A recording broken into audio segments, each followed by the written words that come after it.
Hello everyone, मेरा नाम नासिर नवाज है और मैं ऑस्ट्रेलिया में रजिस्टर्ड माइग्रेशन एजेंट हूँ। खबर बहुत बड़ी है। ये हो सकता है once in a decade time, यानी 10 सालों में एक इतनी बड़ी खबर हो जो कि ऑस्ट्रेलियन इमिग्रेशन के हवाले से है और बहुत बड़ा एक ब्रेक थ्रू है। बहुत फेवरेबल खबरें हैं और कभी ऐसा हुआ नहीं है, पिछले 10 सालों में तो नहीं हुआ कि अचानक से इतना बड़ा ब्रेक थ्रू आ जाए, इतना बड़ा सी चेंज आ जाए। देखिए, गवर्नमेंट जब पिछले साल में इलेक्ट हुई थी और लेबर गवर्नमेंट, उन्होंने बहुत सारे वादे किए थे और वादों के मुताबिक आप वो चलने की कोशिश कर रहे हैं।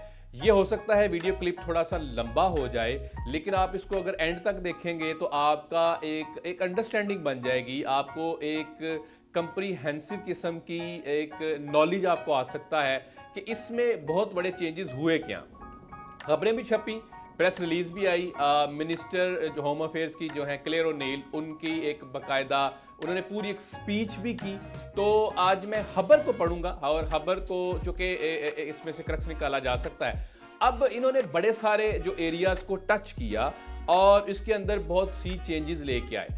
अच्छा, सबसे पहला जो सी चेंज है वो क्या है, मैं खबर पढ़ूंगा और इसके लिए आपको इंटरप्रेट मैं करूंगा। सबसे पहले ये स्किल माइग्रेंट्स के हवाले से कहा, the review proposes and government has agreed to create 3 tier of regulation for migrants. Review एक आया था पार्किंसंस का, आपको पता है कि उन्होंने रिव्यू कमेटी एक बनाई थी और ये इसके अंदर ये काम कर रहे थे इस पे। और इन्होंने जो रिव्यू है वो लिखा और गवर्नमेंट ने बहुत सारे जो पॉइंट्स हैं उनको एक्सेप्ट किया। उनमें से एक ये है, यानी a light touch approach for every skilled migrant on high salary.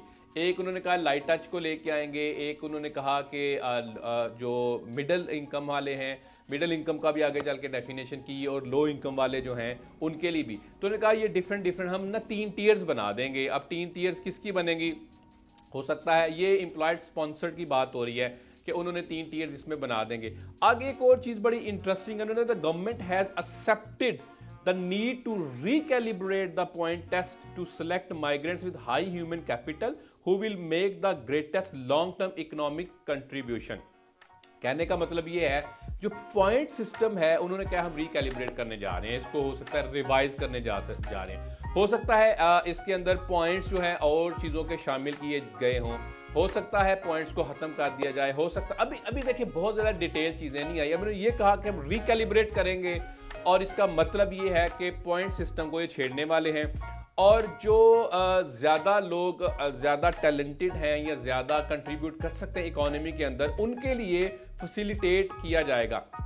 Possible है कि जीटीआई टाइप का कोई वीज़ा नया इंट्रोड्यूस करवा दें। पॉसिबल है स्ट्रीम जो है वो 491, 190, 189 के अंदर कोई स्ट्रीम को इंट्रोड्यूस करवा दिया जाए। पॉसिबल है एडिशनल पॉइंट्स को इंट्रोड्यूस करवा दिया जाए। अब इसमें बहुत सारी चीज़ें आगे चल के सामने आ जाएंगी। अच्छा, आगे चल के इन्होंने ये बात की कि ये जो है, अच्छा, जो इनकम थ्रेशोल्ड था आमतौर पे वो था 53,900। कहते हैं जी 2013 में आपने इसको किया था और उसके बाद कभी इसको चेंज ही नहीं किया। अब जो इनकम थ्रेशोल्ड है, और ये एम्प्लॉयड स्पॉन्सर का इनकम थ्रेशोल्ड हुआ करता था और है भी, आगे चल के चेंज होने जा रहा है 1 जुलाई को। वो क्या है, 70,000 इन्होंने कर दिया अब इंस्टेड ऑफ 53,900। अब जिन लोगों ने अप्लाई किया हुआ है जो कि एम्प्लॉयड स्पॉन्सर्ड का, चूंकि ये at the time of decision की रिक्वायरमेंट है, तो उनको देखना चाहिए उनके एप्लीकेशन के साथ होता क्या है। यानी 1 जुलाई के बाद ये चीज़ें इंप्लीमेंट होने जा रही हैं और उसके बाद क्या होता है, 53,900 रहता है, नहीं रहता, और आपके अगर एप्लीकेशन डिसाइड नहीं हुई भी तो वो आपको इम्पैक्ट कर सकता है। आगे चल के इन्होंने बात की, इन्होंने कहा जी एक्सप्लॉइटेड वर्कर्स के हवाले। उन्होंने कहा जी जो लोग एम्प्लॉयड स्पॉन्सर्ड पे आते थे, अब वीज़ा, एक वीज़ा से दूसरे वीज़े पे जाने के लिए उनके पास 60 डेज हुआ करते थे, अब अभी भी हैं। इसका क्या मतलब है कि अगर कोई वर्कर एक्सप्लॉइट हो रहा है तो वो उस तरह रिपोर्ट नहीं कर पाता था, क्योंकि उसको डर ये रहता था कि मेरा एम्प्लॉयर अगर निकाल देगा तो मुझे आगे वर्क मिलेगा नहीं मिलेगा। उन्होंने कहा कि अगर तो ऐसा होता है कि एम्प्लॉयर जो है, अब उन्होंने कहा अभी इस टाइम को अप टू 6 मंथ्स किया जाए, यानी 60 डेज की बजाय अप टू 6 मंथ्स आप वैसा ही काम और या एग्जैक्टली वैसा काम या वैसा तकरीबन काम आप ढूंढ सकते हैं किसी और एम्प्लॉयर के साथ। तो ये रिलैक्सेशन देने की कोशिश की ताकि वर्कर जो है एक्सप्लॉइट ना हो।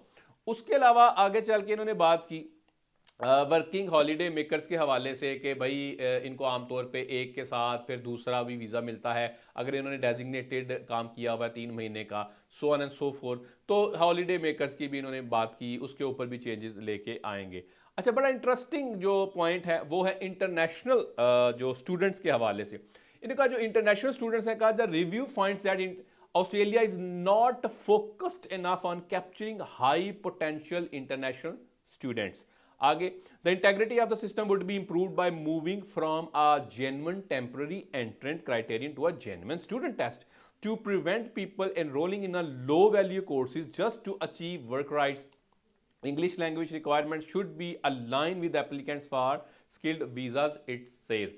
उन्होंने कहा देखें, ऑस्ट्रेलिया जो है वो हाई कैलिबर के जो इंटरनेशनल स्टूडेंट्स हैं ना उनको लाने में कामयाब नहीं हो पा रहा, फोकस नहीं कर पा रहा, और लोग क्या कर रहे हैं कि लो वैल्यू कोर्सेज के अंदर जा रहे हैं just to attend the work rights. अच्छा, उन्होंने कहा कि बजाय इसके कि जेन्युइन टेम्पररी एंट्रेंट जो कि जीटी है उसकी बजाय आप जेन्युइन स्टूडेंट एक टेस्ट रखें, उसमें पॉसिबल है ये इंग्लिश को इंट्रोड्यूस करवाया जाए, उसमें पॉसिबल है कि जो हाई लेवल कोर्सेज हैं उनको ज़्यादा फोकस करके स्टूडेंट्स को लेके आया जाए। अब उसमें पॉसिबल है ऐसे कोर्सेज ख़त्म कर दिए जाएं जिससे कोई स्किल आउटकम नहीं आता, उससे पॉसिबल है कि एक रिजिड किस्म की या एक बड़ा सिस्टम लेके आया जाए जिससे जेन्युइन स्टूडेंट जो है वो फिल्टर आउट होके आए। इससे फ़ायदा क्या होगा?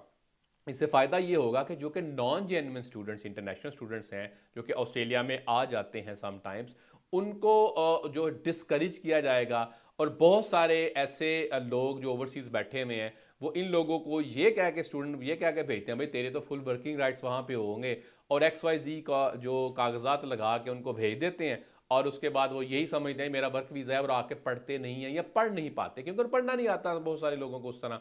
तो वो इसको जो वीज़ा सिस्टम है या स्पेशली ये स्ट्रीम है एक्सप्लॉइट होने से बच जाएगी। तो इन्होंने ये कहा कि इस पे अंदर भी हम इम्प्रूवमेंट्स लेके आएंगे।